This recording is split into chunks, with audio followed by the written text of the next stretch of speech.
सविता के पति श्यामलाल ने जैसे ही अपनी पत्नी के तकिए के नीचे एक महंगा मोबाइल देखा, उसका माथा ठनक गया। उसे समझ नहीं आया कि 2000 रुपए कमाने वाली उसकी पत्नी के पास 50,000 का मोबाइल फोन कहां से आया। सविता दूसरे के यहां झाड़ू पोछे का काम किया करती थी और उसका पति ठेका मजदूर था। पत्नी के पास इतने महंगे फोन को देखकर उसके दिमाग में कई तरह के सवाल आने लगे। श्यामलाल ने अपने दिल को मनाया तो जरूर, लेकिन रात भर उसे नींद नहीं आई। आखिर इसके पास इतना महंगा फोन कहां से आया? इसे जगा कर पूछूं क्या? नहीं, अभी सोने देता हूं, बेचारी थकी होगी, कल सुबह पूछूंगा। सविता, ये किसका मोबाइल है और तेरे पास कहां से आया? ये तो काफी महंगा है। पति के हाथ में उस मोबाइल को देखकर सविता के चेहरे का रंग पीला पड़ गया। उसे कुछ सूझ नहीं रहा था कि वो क्या बोले क्या ना बोले। ये कहां से आया आपके पास? पता है मैं कितनी चिंता में थी इस फोन को लेकर। तुमने मेरी बात का कोई जवाब नहीं दिया सविता। ये फोन है किसका? अरे मालकिन का है, इसमें कुछ दिक्कत आ रही थी तो उन्होंने कहा था कि इसे ठीक करवा लाऊं। ये अब ठीक हो गया है तो आज उन्हें दे दूंगी। ये कहकर सविता ने मोबाइल अपने हाथ में लिया और काम पर निकल गई। लेकिन उस दिन के बाद से सविता का पति कभी उसके पास नए सोने के झुमके देखता तो कभी पायल, कभी महंगी साड़ी तो कभी कुछ और। परसों जब वो एक बड़ा सा और महंगा टीवी लेकर घर आई तो उसके पति ने उसे टोका। सविता, क्या है ये सब? क्या है? टीवी है, दिख नहीं रहा है? वो तो दिख रहा है मुझे, लेकिन ये कहां से आया है? दुकान से आया है, और कहां से आएगा? देखो सविता, ज्यादा बात को घुमाओ मत और सीधे सीधे बताओ कि इतना महंगा टीवी कहां से आया। तुम्हारी कोई लॉटरी लगी है क्या? है कि कभी नए झुमके आते हैं तुम्हारे पास तो कभी नई पायल, कभी नई साड़ी, तो आज ये टीवी। श्यामलाल की बातों को सुनकर सविता ने मुंह बनाते हुए कहा, ये सब मेरी नई मालकिन ने दिया है। वो मेरे काम से बहुत खुश हैं। और वो क्या कहते हैं अंग्रेजी में? गिफ्ट। हाँ, गिफ्ट देती रहती हैं वो मुझे। सविता, कोई भी मालकिन इतना महंगा गिफ्ट नहीं देती है, और वो भी हर सप्ताह। आप मुझ पर शक कर रहे हैं? शक नहीं कर रहा हूँ, जो बात सच है वही बता रहा हूँ। आय हाय, ये देखो, इसे कहते हैं मुफ्त की खुजली होना। अरे हम दोनों जितना कमाते हैं उससे ये सारी चीजें इस जन्म में तो नहीं ले सकते हैं। अब अगर कोई मुझे दे रहा है तो आपको क्यों खुजली मच रही है? देखिए, मैं कोई गलत काम नहीं कर रही। आप चाहे तो मेरी मालकिन से जाकर पूछ सकते हैं। श्यामलाल की बातों को सविता अपने गोलमोल बातों से टाल गई।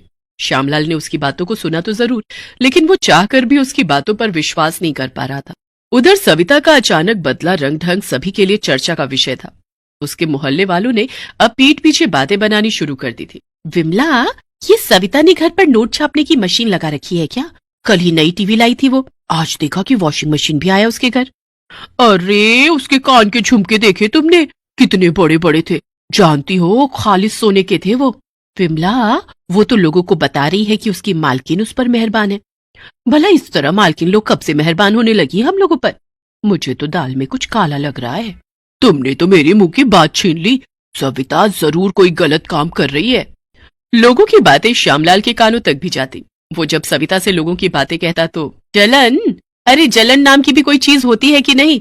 उनकी मालकिन उनके एक दिन न जाने पर पैसे काट लेती है और मेरी मालकिन मुझे गिफ्ट पर गिफ्ट दिए जा रही है। अब ऐसा होगा तो उन्हें नींद आएगी? कभी नहीं आएगी, और वो कुछ न कुछ बातें बनाएंगी। देखिए, दूसरों की बातों पर रहिएगा तो कभी खुश नहीं रह पाइएगा। इसीलिए कान में तेल डालिए और जिंदगी के मजे लीजिए। जिस तरह से सविता ने अपने पति को ये बात कही, उसे बिल्कुल भी अच्छी नहीं लगी। शक तो उसे भी अपनी पत्नी पर हो रहा था कि वो जरूर कोई गलत राह पर है, लेकिन जब तक वो उसे रंगे हाथों पकड़ नहीं लेता तो वो उसे क्या कहता। हालांकि वो दिल से दुआ करता कि सविता कोई गलत रास्ते पर ना हो। हे भगवान, जैसा मैं सोच रहा हूँ वैसा बिल्कुल भी ना हो, और जैसा सविता कह रही है वैसा ही हो। कुछ दिन और गुजरे। एक बार की बात है, रात के 9 बज गए थे, लेकिन सविता अभी तक काम से लौटी नहीं थी। श्यामलाल उसके लिए बहुत परेशान हो रहा था। क्या बात है, सविता आज कहाँ रह गई? वो तो 5 बजे तक ही काम से वापस लौट आती है, आज तो 9 बज गए। श्यामलाल के मन में कई सारे विचार आ रहे थे, और जैसा कि होता है सारे विचार नकारात्मक ही थे। कहीं कोई हादसा तो नहीं हो गया उसके साथ? मुझे जाकर पता करना होगा। श्यामलाल उसी समय मालती अपार्टमेंट की ओर निकल गया जहां सविता काम करती थी। वो तेज गति से अपार्टमेंट की ओर बढ़ा चला जा रहा था। तभी उसकी नजर एक पुलिस की जीप पर गई। उसने देखा कि सविता उस जीप में बैठी हुई है। सविता को पुलिस जीप में बैठा देख श्यामलाल का दिमाग चक्कर खाने लगा। अरे ये पुलिस सविता को कहाँ लेकर जा रही है? सविता, ए सविता! लेकिन पुलिस की गाड़ी तेज रफ्तार में वहां से निकल गई। श्यामलाल पुलिस की गाड़ी के पीछे भागने लगा और भागते भागते वो पुलिस स्टेशन पहुंचा। सविता जेल की सलाखों के अंदर थी। सविता, क्या किया तूने? पुलिस वाले तुझे यहाँ क्यों लेकर आए हैं? बता, क्या किया तूने? सविता खामोश थी। उसका चेहरा पीला पड़ा हुआ था। तभी इंस्पेक्टर उसके पास आया। हाँ भाई, तुम इसके पति हो? जी साहब, मैं इसका पति हूँ। क्या किया है इसने? रब बोल तो ऐसे रहा है जैसे कि तेने कुछ पता नहीं है। जरूर तुम लोग मिलकर ये रैकेट चलाते होगे। रब, तेरे को भी जेल में बंद करता हूँ अभी, रुक। रैकेट? कौन सा रैकेट साहब? आप क्या कह रहे हैं? सविता का मन हमेशा से अमीर बनने का था। वो बड़े साहब लोगों के यहाँ काम करती, उनकी लाइफस्टाइल को देखती, उनके कपड़ों और गाड़ियों को देखती तो उसके मन में हमेशा यही आता कि मुझे भी इन महंगी गाड़ियों में बैठना है, महंगे कपड़े पहनने हैं, इनके जैसी जिंदगी जीनी है। लेकिन दूसरों के यहाँ झाड़ू पोछा करके महंगे शौक पूरा करना संभव नहीं था। इसलिए उसने शॉर्टकट अपनाने का सोचा। सविता दिखने में सुंदर थी। उसने सोचा कि मेरी सुंदरता अगर मुझे अमीर नहीं बना सकी तो फिर ये किस काम की। इसलिए वो जहां जहां काम करने जाती थी उस घर के मालिक को अपनी अदा से घायल करने की कोशिश करती थी। लेकिन ये उसका दुर्भाग्य था कि कोई भी उसके झांसे में नहीं आता था। लेकिन एक बार विवेक नाम का एक शादीशुदा शख्स उसके जाल में फंस गया। हुआ ये कि विवेक की पत्नी शालिनी कुछ दिनों के लिए मायके गई हुई थी। उसके जाने के अगले दिन की बात है। अरे कोई टेंशन नहीं मेरे भाई, आज की रात एक बार फिर से जीते, बैचलर वाली लाइफ, पूरी रात मस्ती मस्ती होगी।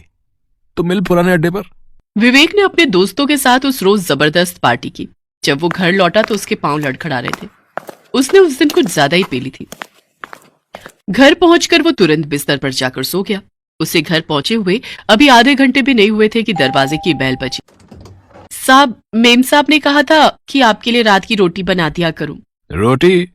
नहीं, तुम जाओ, मैं खा कर आया हूं मैं। नहीं साहब, ऐसे कैसे चली जाऊं? मेम साहब गुस्सा होंगी। ये कहकर वो किचन में चली गई। विवेक उसे रोकता रह गया। वैसे भी उस रोज नशा उस पर इतना हावी था कि वो क्या कह रहा था उसे खुद भी पता नहीं चल रहा था। विवेक की यही हालत सविता के लिए लॉटरी का टिकट बन गई। जब वो नशे की हालत में सोया था तो वो उसके बगल में जाकर लेट गई और उसके साथ कुछ फोटो अपने मोबाइल में खींच लिए। अगले दिन, साहब मैं झूठ बोल रही हूँ तो क्या मोबाइल की पिक्चर भी झूठ बोल रही है? अरे मैं तो वापस जा रही थी लेकिन आपने मुझे खींचकर घर के अंदर बुला लिया और फिर मेरे साथ मैं तो किसी को मुंह दिखाने के लायक नहीं रही। अब ये तुम क्या कह रही हो? ये माना कि मैं नशे में था लेकिन मैंने ऐसा तो कुछ नहीं किया। विवेक के आसपास सविता ने ऐसा जाल बुना कि वो उसमें फंस गया। सविता उसे ब्लैकमेल करने लगी और उससे पैसे ऐंठना शुरू कर दिया और इन्हीं पैसों से वो रईसी करने लगी।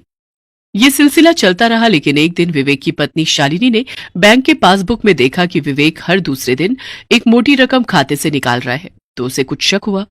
उसने उससे पूछा तो वो टाल मटोल करने लगा। लेकिन जब उसने अपने सिर की कसम दी तो, शालिनी, मुझसे बहुत बड़ी भूल हो गई। तेरे जाने के बाद एक दिन। विवेक ने सारी कहानी शालिनी को बताई। लेकिन उसके लाख कहने पर भी उसे इस बात पर यकीन नहीं हुआ कि उसके पति ने उस रोज कोई बदतमीजी सविता के साथ की थी। एक दिन जब फिर से सविता ने 50,000 रुपए विवेक से मांगे तो विवेक और शालिनी ने पुलिस को बुला लिया। पुलिस को सामने देख सविता के चेहरे का रंग उतर गया। पुलिस ने जब अपने तरीके से उससे पूछताछ की तो, साहब गलती हो गई मुझसे, विवेक साहब निर्दोष है।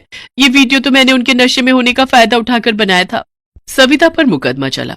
उसे 3 साल की सजा हुई। जिंदगी में सफल होने का शॉर्टकट उस पर भारी पड़ गया। दोस्तों, सफलता का कोई शॉर्टकट नहीं।